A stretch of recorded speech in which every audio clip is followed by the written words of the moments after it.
कैलाश नाथ जी का दिल बेहद परेशान था। एक ही सवाल रह रहकर उनको मथ रहा था। उम्र के इस पड़ाव पर वे दोनों पति पत्नी अकेले किस तरह रहेंगे? कौन भागदौड़ और सेवा टहल करेगा उनकी? फिर बैंक के ब्याज और मकान के किराए की थोड़ी सी आमदनी से खर्चे कैसे पूरे होंगे उनके? बुढ़ापे में बीमारियां भी तो लग जाती हैं। बहू बेटों का साथ छोड़कर शायद उन्होंने ठीक नहीं किया, मगर वो भी क्या करते? दोनों बेटों में से एक भी उन्हें मन से रखना ही नहीं चाहता था। दोनों एक दूसरे पर डाल रहे थे।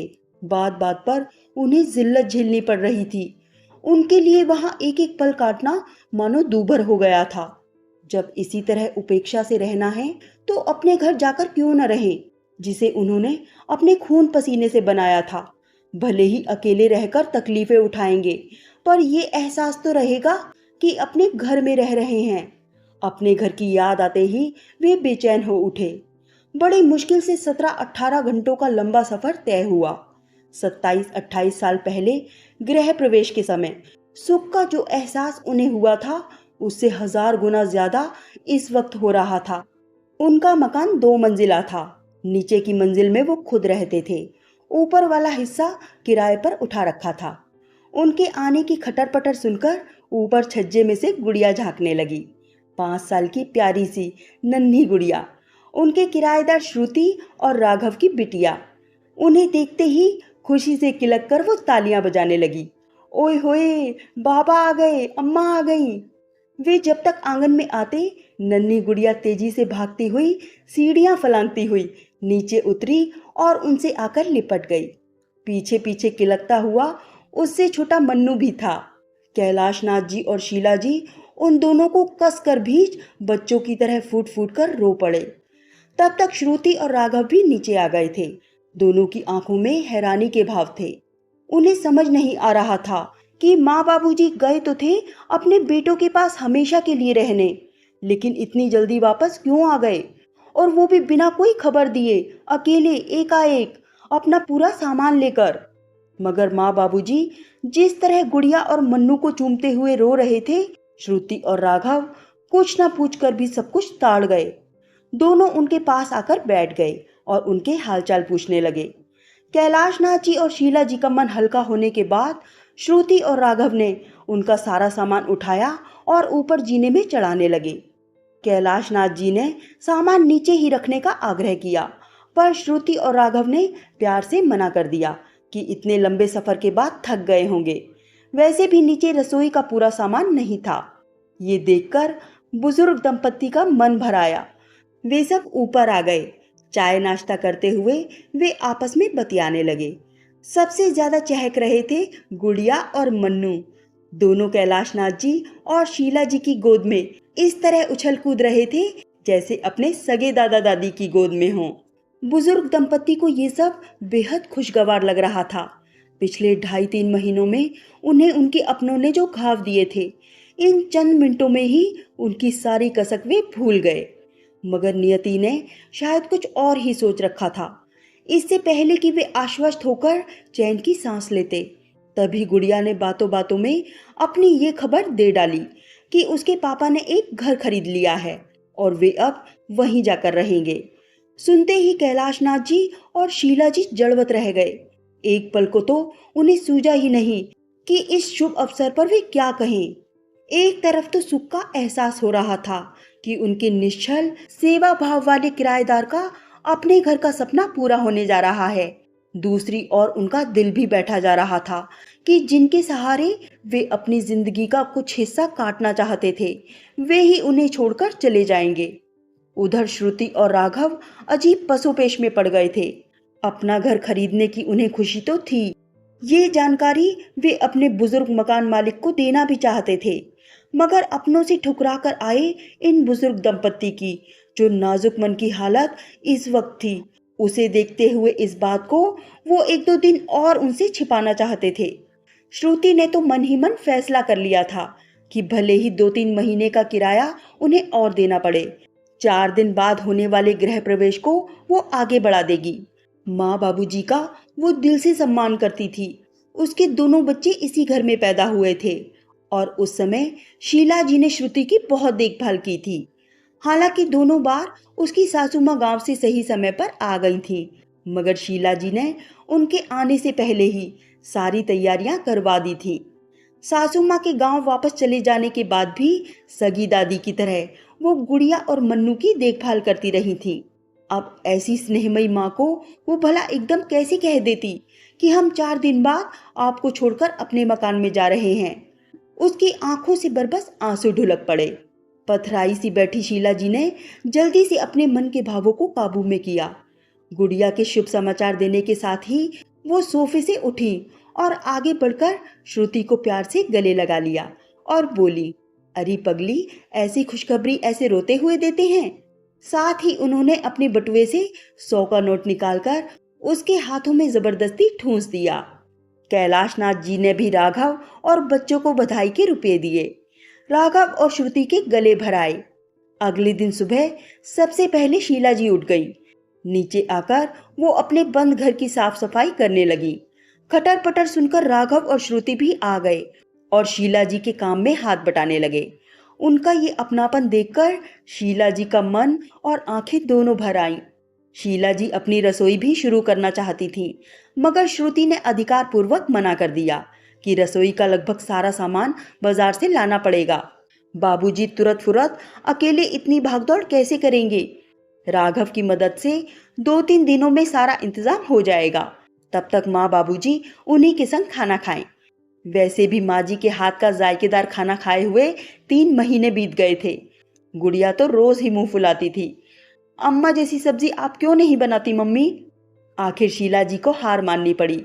दोपहर का खाना खाकर माँ बाबूजी नीचे आराम करने चले गए। राघव 10 बजे बैंक जा चुका था।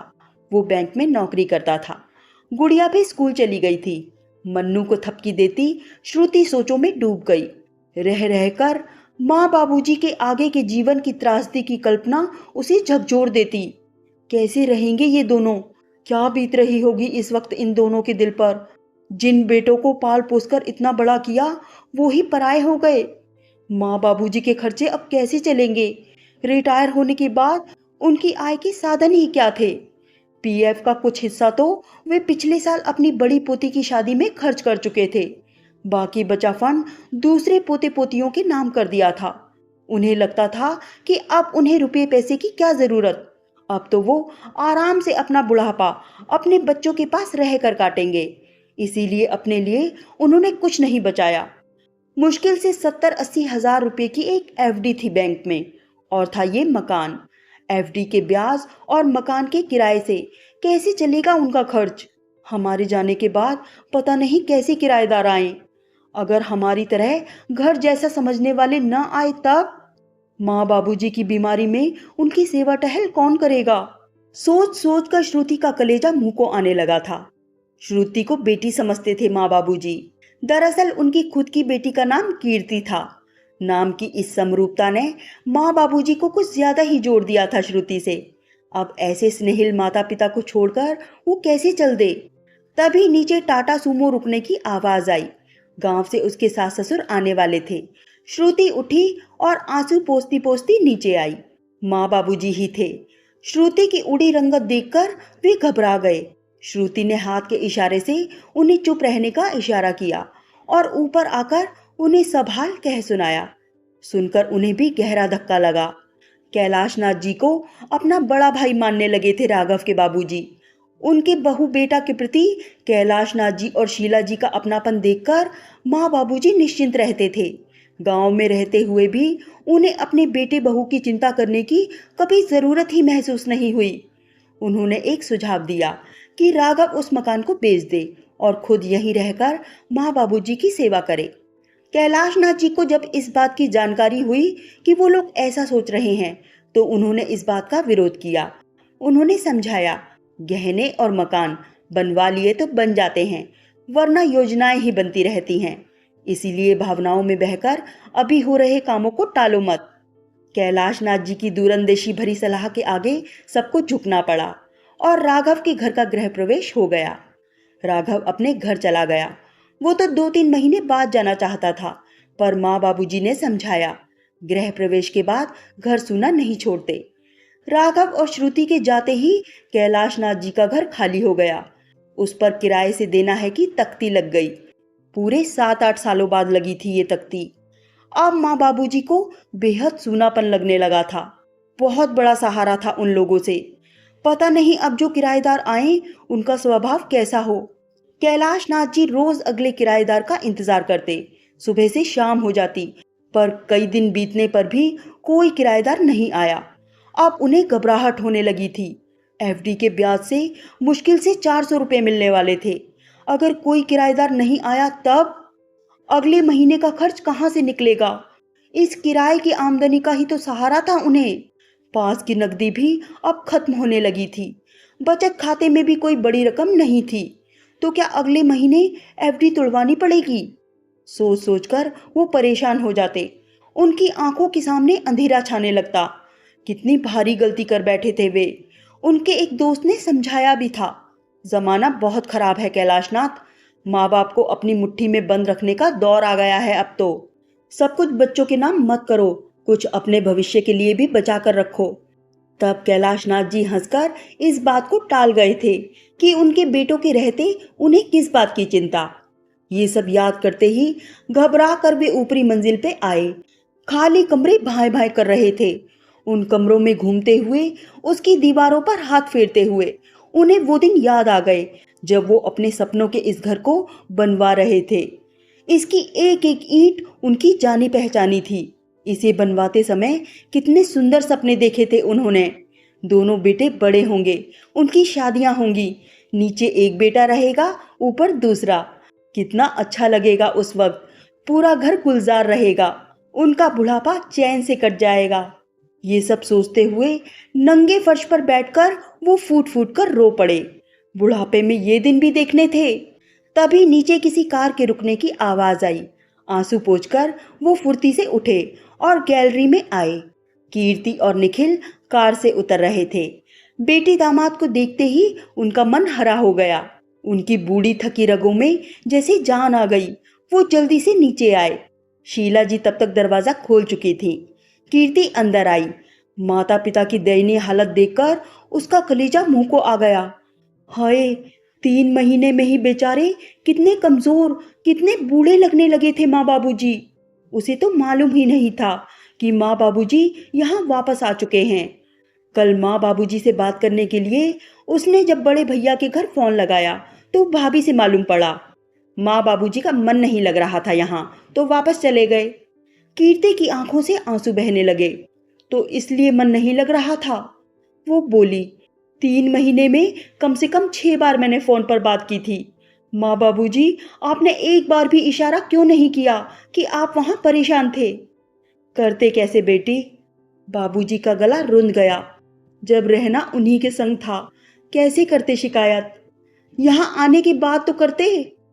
अब कैसे कहते कैलाशनाथ जी, कैसे बताते अपनी दुर्दशा। आज सिर्फ 1 रुपया खर्च करने से पहले भी कई कई बार सोचना पड़ रहा है उन्हें। दूध तक तो बंद कर दिया है, सब्जी भी कंजूसी से खाते हैं। कितने आशंकित मन से जी रहे थे वे दोनों। एक ही चिंता खाए जा रही थी कि अगले महीने आखिरी सहारा एफडी भी ना तोड़वानी पड़ जाए। अपने सास ससुर की ऐसी हालत देखकर दामाद निखिल को भी बहुत गुस्सा आया। उसने जेब से मोबाइल निकाल लिया और बोला, अभी लताड़ता हूं दोनों को। कीर्ति ने रोक दिया। जाने दो, क्या फायदा ऐसे निठल्लों से कुछ कहने का। उनके दिल में माँ बाप के प्रति रत्ती भर भी दर्द होता तो क्या इस तरह का व्यवहार करते। निखिल कसमसा कर रह गया। कीर्ति रसोई घर में गई। वहां एक सरसरी नजर डालते ही सब ताड़ गई। पलटकर उसने आंखों आंखों में निखिल को कुछ इशारा किया। निखिल भी सब समझ गया। वो तुरंत बाहर चला गया। माँ बाबूजी कनखियों से ये सब देख रहे थे। बेटी दामाद के इरादे भांपते ही वे संकोच में पड़ गए। हाय, उनकी रसोई का खर्च एक दिन बेटी उठाएगी। ऐसी बदहाली की कल्पना तो उन्होंने सपने में भी नहीं की थी। बुढ़ापा कैसे कैसे दिन दिखला रहा है। शर्मिंदगी से वो बेचैन हो उठे। अलमारी में 400 रुपये पड़े थे। निखिल को देने के लिए वो उठकर दरवाजे की ओर लपके। कीर्ति ने हाथ पकड़कर उन्हें वापस बैठा दिया। कहाँ भागे जा रहे हो बाबूजी, कहीं रेस लगानी है आपको। बेटी, कैलाशनाथ जी का चेहरा एकदम कातर हो गया। दामाद जी पैसे लेकर तो गए ही नहीं। आप भी बाबूजी, कीर्ति ने थोड़ा झुंझलाकर कहा। क्या निखिल आपके बेटे नहीं हैं? हैं क्यों नहीं, लेकिन बेटी जरा सोच, दामाद से ये सब अच्छा लगेगा क्या हमें? और घुट घुट कर मन मार कर रहते हुए अच्छा लग रहा है आपको? कीर्ति का गला रुंध गया। इन पुराने रिवाजों को छोड़ो बाबूजी। दो दो कमाऊ बेटे जब मुंह मोड़ लें तो क्या बेटी दामाद भी आंख कान बंद करके बैठ जाएं? छोड़ दे माता पिता को लावारिसों की तरह। अपनी बेटी की बात सुनकर कैलाश नाथ जी चुपचाप सिर झुकाए बैठे रहे। चाय नाश्ता करवाकर कीर्ति खाना बनाने लगी। निखिल और माँ बाबूजी भी वहीं बैठकर उसका हाथ बटाने लगे।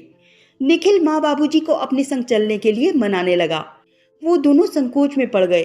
बेटी के घर रहने की कल्पना वो कैसे कर सकते थे? उन्होंने दबे स्वर में अपनी लाचारगी जाहिर की। उनके मन की दशा समझकर निखिल ने फिर और जिद नहीं की। वो एक दूसरी योजना पर विचार करने लगा। अगर ये योजना सफल हो गई तो माँ बाबूजी पूरे मान सम्मान से रह सकेंगे, पर इसमें उसे राघव की पूरी मदद चाहिए थी, खासकर श्रुति की।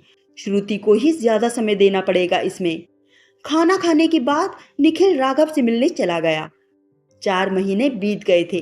दोपहर के 12 बज रहे थे। कैलाश नाथ जी और शीला जी बहुत बिजी थे। तभी बाहर एक रिक्शा आकर रुका। रिक्शे में कैलाश नाथ जी के बड़े बेटे बहू महेश और पूनम थे। पूनम ने अपनी भेदी नजरें चौराहे से ही घर पर गड़ा दी थी। रिक्शा रुकने के साथ ही उसने घर पर नजर डाली। बाहर ढेर सारे स्कूटर, मोटरसाइकिलें, अंदर लोगों की चहल पहल। अगर पहले से ही उसे ये जानकारी नहीं होती कि बाबूजी ने ढाबा खोल लिया है, तो घर पर लोगों की भीड़ देखकर वो यही समझती कि सास ससुर में से कोई एक खिसक गया है। ईर्ष्या से उसने दांत पीस लिए। पास बैठा महेश भी चोर नजरों से सब ताड़ रहा था। पिछले 4 महीनों में एक बार भी उसने अपने माता पिता की खोज खबर नहीं ली थी। वो तो आज भी यहाँ नहीं झांकता, मगर पिछले हफ्ते एक रिश्तेदार के यहाँ शादी में किसी परिचित ने उसे जानकारी दी कि उसके बाबूजी रिटायर्ड लाइफ में भी भरपूर कमाई कर रहे हैं, सर्विस लाइफ से भी ज्यादा। उसे सहसा विश्वास ही नहीं हुआ था। पूनम की तो छाती पर सांप लौट गया था। ऐसा कौन सा तीर मारा होगा बुढ़ऊ ने? कहीं मकान बेचकर ऐश तो नहीं कर रहे बुड्ढे बुढ़िया? हिस्सा हमारा भी है उसमें। पूनम ने तुरंत मोबाइल पर अपने मायके बात की और सारी जानकारियां जुटाने को कहा। 4-5 दिन में उसके भैया ने हैरत अंगेज जानकारियां दी। तुम्हारे ससुर ने ऊपरी मंजिल पर दर्जन भर लड़कों का हॉस्टल बना दिया है, नीचे मेस चालू कर दी है। इन छात्रों के कारण मेस में बीसियों और छात्र आने लगे हैं। राघव की जान पहचान की वजह से बिना परिवार के रहने वाले बैंक कर्मी और दूसरे लोग भी वही खाना खाते हैं। ढाबा ही खोल लिया है तुम्हारे ससुर जी ने। टिफिन सर्विस भी चालू कर दी है। 200 से ज्यादा परमानेंट मेंबर बन गए हैं। 200 मेंबर? महेश की आंखें हैरानी से 2 सेंटीमीटर फैल गईं।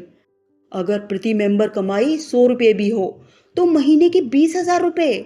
बाप रे, वो तो खुद महीने के 14,000 कमाता है।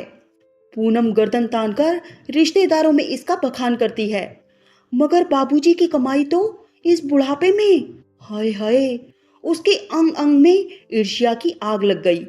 उसका जवान बेटा सलील साल भर से अपना बिजनेस जमाने की कोशिश कर रहा था। 2-3 बिजनेस बदल कर भी देखे, पर सफलता दूर दूर तक नजर नहीं आ रही थी। उल्टे 30-35 हजार रुपयों का घाटा हो गया था। महेश के स्वार्थी जहन में फौरन एक स्कीम आई। क्यों न अपने बेटे सलील को बाबूजी के साथ फिट कर दिया जाए। वैसे भी बाबूजी को सहारे की जरूरत होगी, थक जाते होंगे बेचारे। फैसला लेने में फिर उसने 1 मिनट की भी देरी नहीं की। पूनम को साथ लेकर वो तुरंत यहाँ आ धमका। रिक्शे से उतरकर दोनों लोहे के गेट तक आए। अंदर का नजारा साफ दिख रहा था। बड़े हॉल को बाबूजी ने खाने का कमरा बना दिया था। देसी ढंग से नीचे बैठकर ग्राहक खाना खा रहे थे। बाबूजी की आवाज बाहर तक आ रही थी। बाबूजी अपने परिवार की तरह बड़े प्यार से आग्रह कर करके ग्राहकों को खाना खिला रहे थे। वो घूम घूम कर नौकरों को निर्देश भी दे रहे थे। तभी एक नौकर की नजर महेश और पूनम पर पड़ी। अंगोछे से हाथ पोंछता वो इनकी ओर लपका। पास आकर उसने पूछा, खाना खाना है आपको? फिर सूटकेस वगैरह देखकर उसने कहा, लेकिन साहब हमारे यहाँ ठहरने का इंतज़ाम नहीं है। ठहरने के वास्ते आपको किसी होटल में जाना पड़ेगा।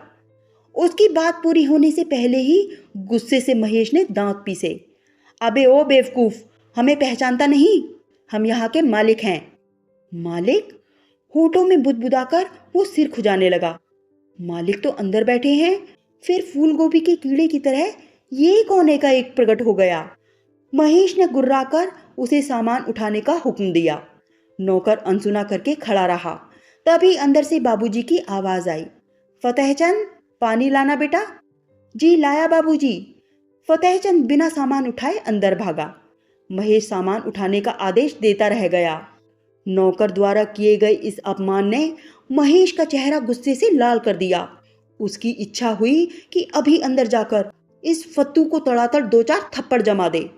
तभी उसे ध्यान आया कि फिलहाल गरज उसकी है और ये नौकर बाबूजी का है। बाबूजी के नौकरों को डांटने पर बाबूजी नाराज हो सकते हैं। दोनों बरामदे में आकर ठिठक गए। पहले घर में प्रवेश बड़े हौल से करते थे, पर वहां ग्राहक खाना खा रहे थे, इसीलिए उधर जाना ठीक नहीं रहेगा। जूते चप्पल उतारकर वे साइड वाले छोटे कमरे में आ गए। बाबूजी ने उसे ऑफिस बना लिया था। कमरे में कोई नहीं था। इस कमरे के अंदरूनी दरवाजे से वे गलियारे में आए। तभी माँ बाबूजी ने उन्हें देख लिया। माँ बाबूजी से नजरें मिलते ही महेश और पूनम ने अपने होठों पर गजबर की मीठी मीठी आत्मीय मुस्कान बिखेर ली और बेटे ने आगे बढ़कर आदरपूर्वक अपने माता पिता के चरण स्पर्श किए। माँ बाबूजी मन ही मन ये सोचकर मुस्कुरा दिए, बहुत मान सम्मान उमड़ रहा है बुड्ढे बुढ़िया पर। पूनम उन्हें यही कहकर बुलाती थी। वैसे उन्होंने महेश और पूनम को रिक्शे से उतरते ही देख लिया था। जानबूझकर वो अपने कामों में बिजी रहे। उनके प्रणाम करने पर माँ बाबूजी ने भाव शून्य चेहरे से उन्हें आशीर्वाद दिया। फिर हाल चाल की दो तीन बातें पूछकर औपचारिकता निभाई और फिर से अपने काम में बिजी हो गए। बाबूजी हॉल में चले गए और माँ किचन में। रह गए महेश और पूनम। उन्हें सूझ नहीं रहा था कि अपना सामान घर के किस कोने में रखें, नहाना धोना कहाँ करें। अपने ही घर में वे उपेक्षित से खड़े थे। अचानक पूनम को वो दिन याद आ गए जब माँ बाबूजी उसके घर रहने के लिए आए थे। दोनों बूढ़े इंसान अपने ही बेटे के घर में किस तरह टुकुर टुकुर बेबसी से अपने आप में सिमटे दुबके रहते थे। धरती का बोझ बोलता था महेश उन्हें। 3-4 मिनट बीत गए। माँ बाबूजी नौकर किसी ने भी उन पर ध्यान नहीं दिया। आखिरकार महेश अपनी माँ के पास गया और बोला, माँ तैयार होने के लिए हम ऊपर चले जाते हैं। ऊपर तो कॉलेज के लड़के रहते हैं, अभी उनकी परीक्षाएं चल रही हैं। ये सुनकर महेश ने अपनी नज़र माँ के चेहरे पर टिका दी। माँ ने फतेहचंद को इशारा किया। फतेहचंद उन्हें किचन के बाजू वाले कमरे में ले गया। 4-5 महीने पहले जब माँ बाबूजी महेश के घर रहने गए थे, पूनम किचन में झांकती तक नहीं थी। बेचारी माँ अकेली खटती रहती थी। मगर आज अपनी सास के घर में पूनम को किचन में जाने की बहुत जल्दी हो रही थी। आधे घंटे में नहा धोकर वो किचन में पहुंच गई। शीला जी उस वक्त वहां 2 नौकरों से टिफिन भरवा रही थी। पूनम बिना कहे नौकरों के संग काम में जुट गई। शीला जी ने मना भी किया कि यहाँ का काम तुम्हें समझ में नहीं आएगा, मगर पूनम ने उनकी बात को अनसुना कर दिया और सुगड़ बहू की तरह सास के कामों में हाथ बटाती रही। खाना बनाने वालियों के संग रोटियां बेलने में भी उसे संकोच नहीं हुआ। शीला जी मन ही मन मुस्कुराकर स्टोर रूम की तरफ चली गई। पूनम खाना बनाने वाली औरतों के संग बतियाते हुए फटाफट हाथ चलाने लगी। तभी अचानक उसके कान खड़े हो गए। बाहर से दिनेश और मेघा की आवाज आ रही थी। देवर देवरानी की आवाज सुनते ही वो चौंक पड़ी। तुरंत गर्दन उचकाकर गलियारे में झांका। दिनेश और मेघा बतियाते हुए गलियारे में आ रहे थे। उनको देखकर पूनम सकते में आ गई। ये दोनों भला क्यों आए? कहीं इनकी भी कोई प्लानिंग तो नहीं है? इनके बेटे अंकित ने इसी साल ग्रेजुएशन किया है। आशंका से पूनम की सांस जहां की तहां थम गई। दिनेश और मेघा उसे अपने दुश्मन नंबर 1 नजर आने लगे। इधर रोटी बेल रही गोमती बाई ने बतलाया, ये दोनों कल शाम को आ गए थे, अभी कॉलोनी में शर्मा जी से मिलने गए थे। सुनते ही पूनम का तनाव बढ़ गया। कल शाम से आई है ये मेघनी की बच्ची, पता नहीं कौन कौन सी पट्टी पड़ा दी होगी इसने माँ जी को। माँ बाबूजी शायद इसी वजह से कुछ खिंचे खिंचे से हैं। पूनम के लिए फिर एक पल ठहरना भी दुश्वार हो गया। वो देवर देवरानी से मिलने का बहाना बनाकर तुरंत किचन से बाहर चली आई। उसे यूं एकाएक प्रकट हुआ देखकर दिनेश और मेघा भी बुरी तरह सकपका गए। भैया भाभी कब आए? इनके आने के बारे में तो माँ बाबूजी ने कोई जिक्र ही नहीं किया था। कहीं बाबूजी से कोई सांठगांठ तो नहीं कर ली है भैया ने? आशंका से दिनेश की खोपड़ी में खतरे के सायरन बजने लगे। उसी समय महेश नहा धोकर कमरे से बाहर निकला। गलियारे में अपने छोटे भाई को देखते ही वो भी टेंशन में आ गया। उफ, ये क्यों आ गया यहाँ? मेरी योजना पर कहीं पलीता ना लगा दे। दोनों भाई एक दूसरे के प्रतिद्वंदी बन गए थे। दोनों को एक दूसरे की मौजूदगी खल रही थी। अपने मन की दुर्भावनाओं को छिपाकर वे मुस्कुराते हुए एक दूसरे से मिले जरूर, मगर अंदर ही अंदर वे अपने अपने जाल बुनने लगे। दोपहर का 1 बज गया था। वे सब खाना खाने बैठे।